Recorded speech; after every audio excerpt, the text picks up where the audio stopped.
Hey guys, good morning and welcome back to my video. আশা করি তোমরা সবাই খুব ভালো আছো, সুস্থ আছো। আজ তোমাদের সামনে আবার একটা নতুন ভিডিও নিয়ে হাজির হলাম। আর আজকে দিনটা হলো 17th মে, ফ্রাইডে। তো সকাল সকাল রান্নায় তো চলে এসেছিলাম। খুব একটা সকালে রান্না শুরু করিনি আজকে, কারণ বাজার ছিল না, বাজারটা পরে আনা হয়েছে। তো ভাতটা করে নিয়েছিলাম, আর একটু পাট শাকের ডাল মামনি করেছিল। তো তারপর বাজার থেকে এত রকমের মাছ, ইলিশ মাছ, লোটে, চিংড়ি আর রবিবারের মাংস সব একবারে নিয়ে চলে এসেছে বাজার থেকে। তো প্রথমে আজকে ইলিশ মাছটাই জানি টাটকা রান্না করলে ভালো হয়, তো ইলিশ মাছটার বাসি করবো না, আজকে ইলিশ মাছটাই রান্না করব। তো এইভাবেই ইলিশ মাছ আমি রান্না করি। আমার মা আবার সমস্ত কিছু মেখে ঠেকে বসিয়ে দিত, একদম কাচ্চি ইলিশ যেটা। আমিও ইলিশটাকে কাঁচাই রান্না করব, কিন্তু সবজিগুলো একটু তেলে কালো জিরে কাঁচা লঙ্কা ফোড়ন দিয়ে 2 মিনিট নাড়াচাড়া করে তারপর জলটা দিই।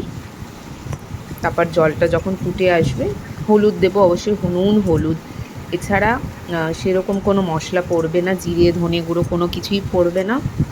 লঙ্কা বাটা দেবো এর মধ্যে। আর দেখো 2 মিনিট একটু সাঁতলে নিলাম তেলের মধ্যে, তারপর যতটা ঝোল রান্না করব ততটা দিয়ে দিলাম। আর ইলিশ মাছে বেগুন, ঝিঙে এগুলো কিন্তু খুব ভালো কম্বিনেশন যায়। আর একটা আলুও দিয়েছি, অনেকে আলু দেয় না, আমি আলু দিই। আর এই লঙ্কা বাটাটা দিয়ে দিলাম, দিয়ে এবার ঝোলটাকে ফুটিয়ে নেব কিছুক্ষণ। একটু সবজিটা হালকা সেদ্ধ হয়ে এলে তারপর মাছটা দেবো। মাছগুলো ওদিকে আমি নুন হলুদ মাখিয়ে রেখেছি। আর ইলিশ মাছ তো আমার দিদা বলে যে না ধুলেই ভালো, কিন্তু আমরা ধুলে আর কি মাছের স্বাদটা চলে যায়। গোটা ধুয়ে কাটাটা উচিত, তারপরে না ধুলেই বেশি ভালো, কিন্তু আমরা তো বাজার থেকে কাটিয়ে আনি, তো সেই মাছ ধুতেই হবে। আর মাথাটা আগে দিয়ে দিলাম, মাথাটা একটু সেদ্ধ হবে, তারপর মাছটা দেবো। আর এখানে সমস্ত মাছ, বাকি যে মাছগুলো ছিল সেগুলো সব কিছু কন্টেনারে ভরে ফ্রিজে রেখে দেবো। আর এই কন্টেনারের ঢাকনাটা ফেটে গেছে, অন্য একটা ঢাকনা দিয়ে দেবো। আর লোটে মাছগুলো সেভাবেই রেখে দিচ্ছি। এগুলো রান্না হবে, দেখি রবিবার দিন কি করা যায়। রবিবার দিন হয়তো লোটে মাছ আর মাংসটাই করব। আর মাথাটা দিয়ে কিছুক্ষণ ফুটিয়ে নিয়ে এবার মাছগুলো দিয়ে দিলাম, ইলিশ মাছগুলো।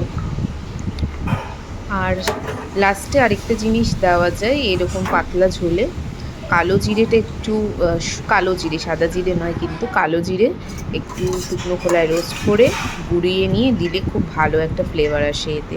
আমি আর কালকে দিইনি, সেটা একটু তাড়াহুড়োর মধ্যে করেছি। আর ঝোলটা যেহেতু পাতলা হয়, আলুটাকে এরকম ম্যাশ করে ঝোলের মধ্যে দিয়ে দিলে কিন্তু ঝোলটা একটু গাঢ় হবে, বেশ ভালো লাগে সেই টেক্সচারটা। আর খুব বেশি লঙ্কার গুঁড়ো দেওয়া যায়, লঙ্কার গুঁড়োটা আমি অ্যাভয়েড করছি, কারণ এখন স্বাস্থ্য সচেতন সবারই হওয়া উচিত। আজকে আর ব্রেকফাস্ট মামনি ব্রেকফাস্টে বানিয়ে দিয়েছে গোলা রুটি, আর তার সাথে একটু টমেটো কেচাপ। এটা বেশ খেতে ভালো লাগে কম্বিনেশনটা। তো ইলিশ মাছটা ছেলের জন্য করিনি, জানি না খাওয়ানো যাবে কি না, বা প্রচণ্ড বেশি কাটা থাকে, তাই জন্য কদিন বাদ থেকে ওকে ইলিশ মাছটা দেবো। তো এই জন্য ওর জন্য একটু চিকেন স্টু বানিয়ে নিচ্ছি। প্রথমে তেলের মধ্যে পেঁয়াজ কুচি আর যে সমস্ত সবজি, গাজর, বিনস, টমেটো, আলু সব দিয়ে চিকেনটা দিয়ে একটু নাড়িয়ে নিচ্ছি। আর সাথে থেতো করে রসুন দিয়ে দিলাম। রসুনটা বাটিনি, একটু থেতো করে দিলেই হয় স্টুতে, না বাটলেও চলে। তো আর একটু হলুদ দিলাম, আর কোনো মশলা তো দেবো না এর মধ্যে। আদা লঙ্কা বাটা দেবো। আদা লঙ্কা বাটাটা তো আমি করেই রেখে দিয়েছি ফ্রিজের মধ্যে, এবার যতদিন চালানো যায় আর কি চালিয়ে নেব। এরকমভাবে আগে থেকে করে রাখলে সত্যি অনেকটা সুবিধা হয়। ওই রান্নার মাঝখানে আবার বাটাবাটি করাটা সত্যি ঝামেলা। আর মাছ, ছোটো বাচ্চাটা আবার উঠে গেলে ওকেও মাঝে মাঝে ধরতে হয়, তো অনেকটাই প্রবলেম হয়ে যায়। তো তার থেকে ভালো একদম এর মধ্যে সমস্ত। স্নান টান সেরে এলাম, ছেলে ঘুমাচ্ছে, তো আমি এখন লাঞ্চটা করে নেব, তারপর ও উঠলে ওকে লাঞ্চ করাবো। আর জামা কাপড় কিছু কেচে ধুয়েছি, সেগুলো মেলে দিয়ে আসি ব্যালকনিতে। আর এই দেখো বারান্দায় মামনি সব আচার করে রেখেছে, সেগুলো রোদে দিয়েছে। এটা হচ্ছে আম তেল, আর এগুলো আর বাকি দুটো মিষ্টি আচার। আজকে লাঞ্চ দেখো পাট শাকের ডাল আর ইলিশ মাছের ঝোল, দারুণ খাওয়া হবে আজকে। চলো খাওয়াটা শুরু করি।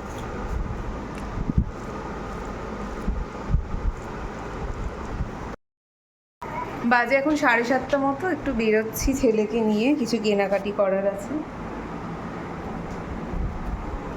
ওই ঘরের কিছু টুকটাক জিনিস কিনবো, একটু বেরালাম। তো বেরাই, এসে তোমাদের সাথে কথা বলছি।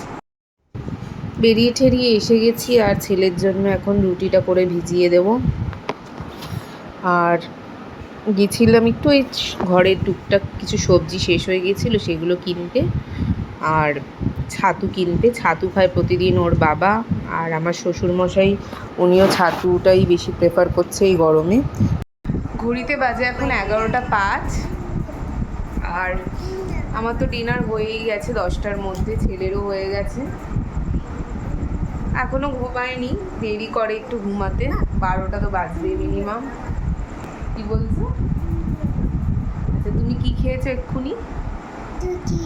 তুতি। রুটিকে তুতি বলছি। রুটি আর দুধ। আচ্ছা, ভেরি গুড। আচ্ছা, মাম্মাকে একটা হাম্পি দেবে?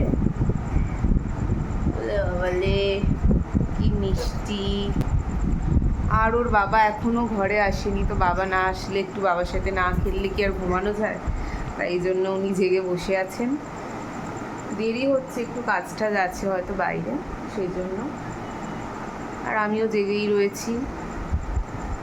অভ্যেসটাই হয়ে গেছে একটু রাত করে শোয়ার। দেখো নিজের মতো হেসে যাচ্ছে। এটা আমি কি করছি?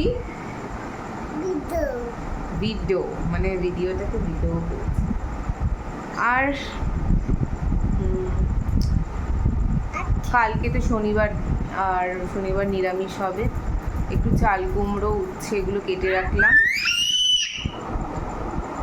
কানে তালা পড়ে গেল।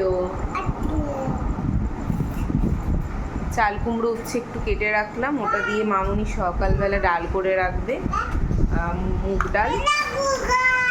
মানে ভাজা মুগ ডালে করে না, কারণ আমার অ্যাসিড হয় বলে, ওদের কারোর অসুবিধা হয় না, একমাত্র আমার জন্যেই কাঁচা মুগ ডালেই করবে। তেঁতুর ডাল কিন্তু বেশ ভালোই লাগে খেতে আমার। ছোটোবেলায় মানে অনেক জিনিস খেতাম না, সেটাই এখন মনে পড়ে। পাট শাকের ডাল হয়েছিল আজকে, মোটামুটি সেটা ভালোই লাগলো খেতে, মানে টেস্টটা অনেকটা চেঞ্জ হয়েছে। আগে ছোটোবেলায় পাট শাকের ডালে একটা পাট শাকের বীভৎস গন্ধ পেতাম, তো পাট শাকের ডাল আমি কিছুতেই খেতাম না। তারপর এই উচ্ছের ডাল, যেটা তেঁতুর ডাল, সেটাও খেতাম না, মানে অনেক জিনিসই খেতাম না, এখন খাই। একটা ডাল থাকে, আর আলু পটল সয়াবিনটা হচ্ছে মাস্ট, যা আমি তোমরা মানে অনেকবারই দেখেছো যে বেশিরভাগ শনিবার দিন এটাই রান্না হয়। শনিবার দিনটা নিরামিষই খাচ্ছি, মাছ তো ছিল অনেক রকমের, কিন্তু মাছ আর করছি না। সপ্তাহে 6টা দিন তো আমিষই খাওয়া হয়, নিরামিষ খাওয়াই হয় না আমাদের বাড়িতে একদম। তো একটা দিন মানাই যাক। তো চলো, অনেকগুলো কথা বললাম, আজকের মতো তাহলে ভিডিওটা আমি এখানেই এন্ড করছি। এই যে এনাকে এখন সামলাতে হবে, নিচে নেমে গেল। আর দেখা হচ্ছে তোমাদের সাথে আগামী